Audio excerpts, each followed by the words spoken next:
सम्मेलन किए। जिस दिन किसान सम्मेलन हुआ उस दिन फिर वापस कृषि मंत्री उस कार्यक्रम के अंदर नहीं आए।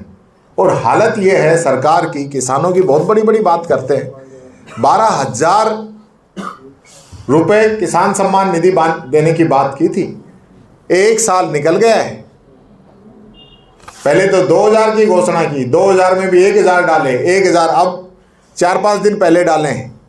ये तो इनकी हालत है। गेहूं का समर्थन मूल्य 2700 करने की बात कही थी, नहीं कर पाए। बाजरे की खरीद की कही थी, नहीं कर पाए। हरियाणा के बराबर डीजल पेट्रोल की कही थी, नहीं कर पाए। तो किस बात का ये जश्न मना रहे हैं? मोदी जी आ रहे हैं, बड़ी बड़ी तारीफ कर रहे हैं इस सरकार की। अरे भाई, आप पेंशन नहीं दे पा रहे हो बुजुर्गों की, दिव्यांगों की, परित्यक्ताओं की, विधवा बहनों की। आपके पास पेंशन के पैसे नहीं है। आपके मंत्री विधानसभा में बोलते हैं कि हम तो हर महीने पेंशन दे रहे हैं। बड़ी शर्म की बात है। इससे अच्छा तो ये है कि अगर मैंने कहा था एक बार, मैं बार बार दोहराना नहीं चाहता, मैं 2 लाइनें कही थी एक शायर की कि कुर्सी है तुम्हारा जनाजा तो नहीं है, कुर्सी है तुम्हारा जनाजा तो नहीं है, कुछ कर नहीं सकते तो उतर क्यों नहीं जाते। ये मैंने कहा था विधानसभा। यार गरीबों की तो सुनो। सोशल सिक्योरिटी की हम बात करते हैं, मोदी जी बहुत बड़ी बड़ी बात करते हैं। आप समझिए, मेरे दर्द को समझिए। मैं उन प्रदेश के उन बुजुर्गों का, दिव्यांगों का, विधवा बहनों का दर्द कह रहा हूं जो महीने में 1,000 रुपए आ जाते हैं और उनको कांग्रेस गवर्नमेंट की स्कीम का फ्री का गेहूं मिल जाता है, कांग्रेस की स्कीम का नरेगा में उनको रोजगार मिल जाता है, तब उनका चूल्हा जलता है। क्योंकि बड़े लोगों के लिए हो सकता है 1,000-1,100 रुपये कोई बड़ी बात नहीं हो, लेकिन उस गरीब के लिए ये 1,150 रुपये बहुत महत्वपूर्ण है। लेकिन ये लोग नहीं दे रहे। बच्चों को स्कॉलरशिप नहीं दे रहे। SC हो, ST हो, OBC हो, EWS हो, सब लोग परेशान हैं, बच्चे परेशान हैं। ये हालत इस सरकार की बन रही। बेरोजगारी भत्ता पिछले 1 साल से इन लोगों ने बंद कर रखा है। जो काम कांग्रेस समय में शुरू हुए, अभी अध्यक्ष जी ने कहा था कि दिसंबर के अंदर एक ऑर्डर निकाल के इन लोगों ने वो सारे कामों पे रोक लगा दी थी। पहली ऐसी सरकार है कि जो सरकार काम मंजूर हो जाए, उसका टेंडर हो जाए, उसका वर्क ऑर्डर हो जाए और काम शुरू हो जाए, उसके बावजूद भी कामों को रोकती है।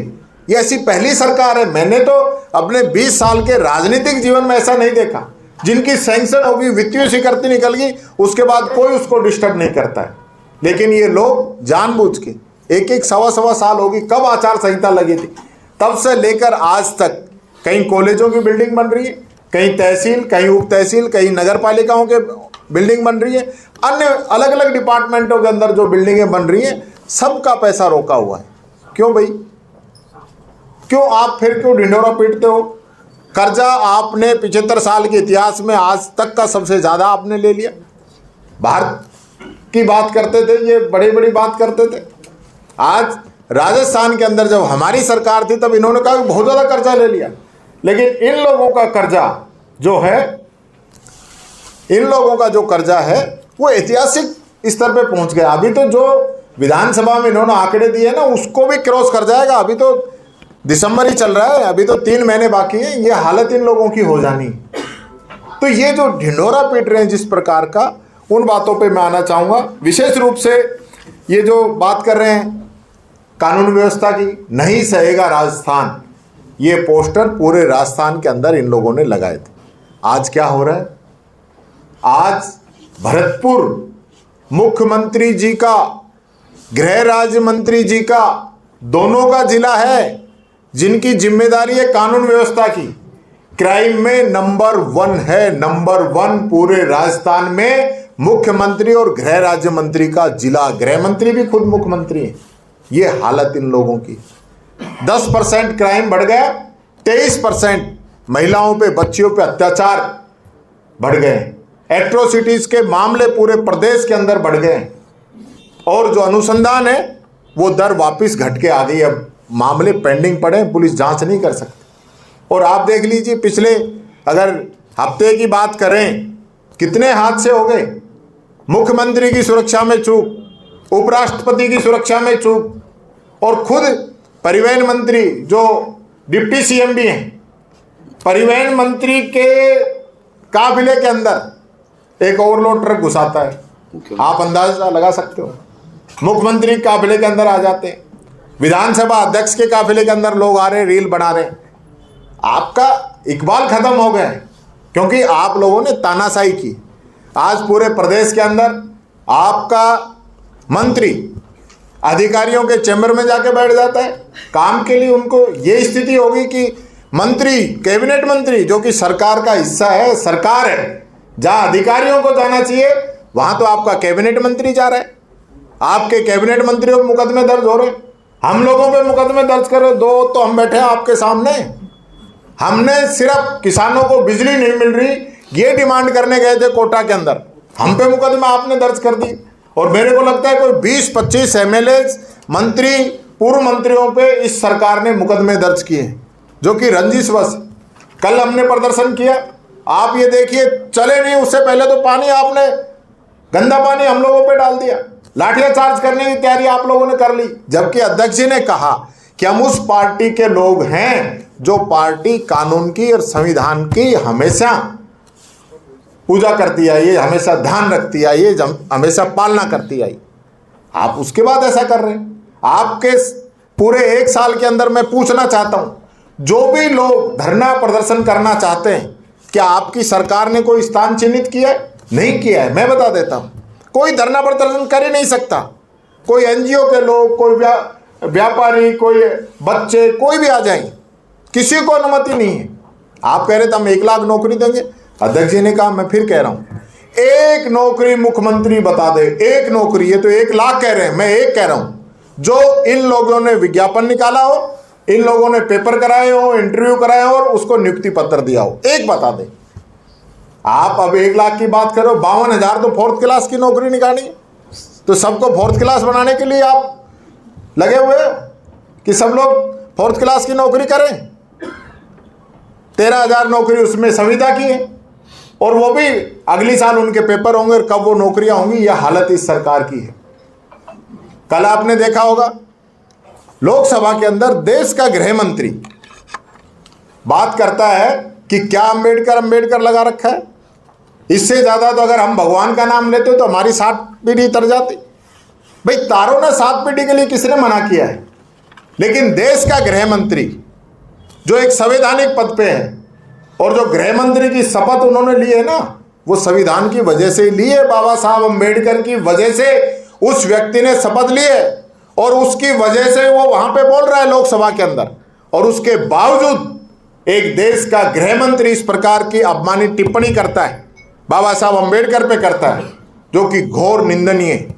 और ये इनकी जो स्थिति है, इनके दिल के अंदर क्या चल रहा है वो बताता है, क्योंकि आज इनको कोई चिंता नहीं है कि आज स्थिति क्या है।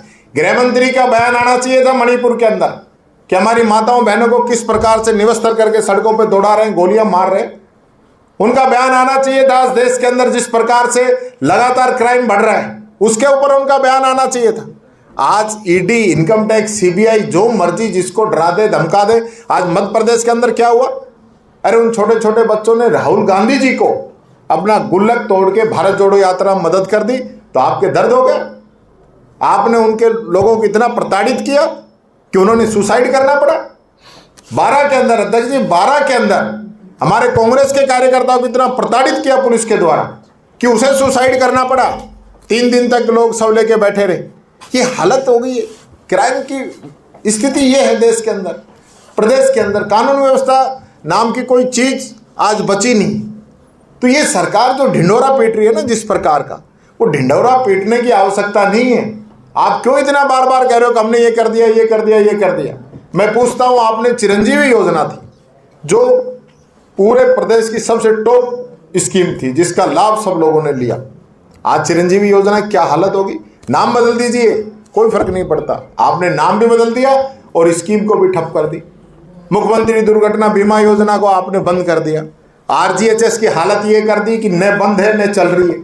आप फोटो खिंचवा रहे हो कि फोटो 80-80, 90-90 साल के लोग जो रिटायर्ड कर्मचारी हैं, जिनकी रेगुलर दवाएं चल रही है, आज वो वापस लाइन पे लगेगा। आपके पास इतने काउंटर भी नहीं है, इतने लोगों को आप वहां बुला के परेशान करना चाह रहे हो। ये स्थिति इस सरकार की। तो मैं ज़्यादा नहीं कहते हुए काफ़ी बातें मैंने अपने आपके सामने रखी है। इनके मंत्रियों की हालत तो ये है कि खुद इनके मंत्री जिन्होंने अपने बेटे को लगवा लिया था, हमने विधानसभा में मामला उठाया तो फिर इस्तीफा देना पड़ा। ये इनके मंत्रियों की हालत है। अभी इनके विधायक अनीता बघेल ने अधिकारी पे इतने आरोप लगाए हैं, उसकी जांच इन लोगों ने आज तक नहीं कराई है। भाई जांच तो करा लो, अधिकारी गलत है, एमएलए गलत है, ये तो पता चलना चाहिए। एक विधायक रोजाना वैसे ही बाजारों में घूमता रहता है, वो कानून व्यवस्था कोई चिंता नहीं, उनको यही नहीं पता भी करना क्या है। वो यही गिन रहा है कि सड़कों पे कितनी रेहड़ी लग रही है, पटरियों पे कितने लोग बैठे। अरे भैया जो काम करना है वो काम कीजिए। एक मंत्री कहता है कि मैं कोई बालाजी नहीं हूं, मैं कोई फूंक मार के पानी ला दूं। ये स्थिति इन लोगों की है। आपको इतनी बड़ी पोस्ट पे सरकार चलाने की जिम्मेदारी दी गई है। आपकी जिम्मेदारी आप सरकार चलाएं, आपकी जिम्मेदारी आप जनता के काम करें, आपकी जिम्मेदारी है कि आप जनता के दुख दर्द में शामिल हों। लेकिन ये जिम्मेदारी निभाने की बजाय सिर्फ और सिर्फ अपनी अपनी ढपली, अपना अपना राग, पोपाबाई का राज, और सब अपने सत्ता सुख भोगने में लगे हुए हैं। और राइजिंग राजस्थान में मस्त है सत्ता, और बेरोजगार घूम रहे हैं लेने के लिए बेरोजगारी भत्ता, उनको ये भी नहीं मिल रहा। ये हालत इस सरकार की हो रही। तो मैं तो यही कहना चाहूँगा, मीडिया के दोस्तों से भी ये कहना चाहूँगा, निवेदन करना चाहूँगा, मीडिया और विपक्ष का चोली दामन का साथ है, सत्ता का साथ नहीं है आप लोगों का, विपक्ष का साथ है। आपका जो काम है वही हमारा काम है कि कोई भी सरकार, कोई भी अधिकारी, कोई भी कर्मचारी अगर सही तरीके से काम नहीं कर रहा है, उस मामले को हम उठाएं, जनता के बीच में लेके जाएं, उनको सतर्क रखें कि भाई आपकी जिम्मेदारी काम करने की है। अभी ये चतुर्थ श्रेणी की भर्ती फिर इन्होंने सफाई कर्मचारियों की फिर निरस्त कर दी। क्यों कर दी भाई? आपके क्या कारण रहे? बार बार आप तो बहुत बातें करते थे, पिछली सरकार पे बड़ी टॉन्टिंग करते थे कि हमने, पिछली सरकार ने काम ही नहीं किया, हम तो ये कर देंगे। 2 बार आपने इसको कैंसिल कर दिया। फर्जी प्रमाण पत्र आप लोगों ने बना दिए।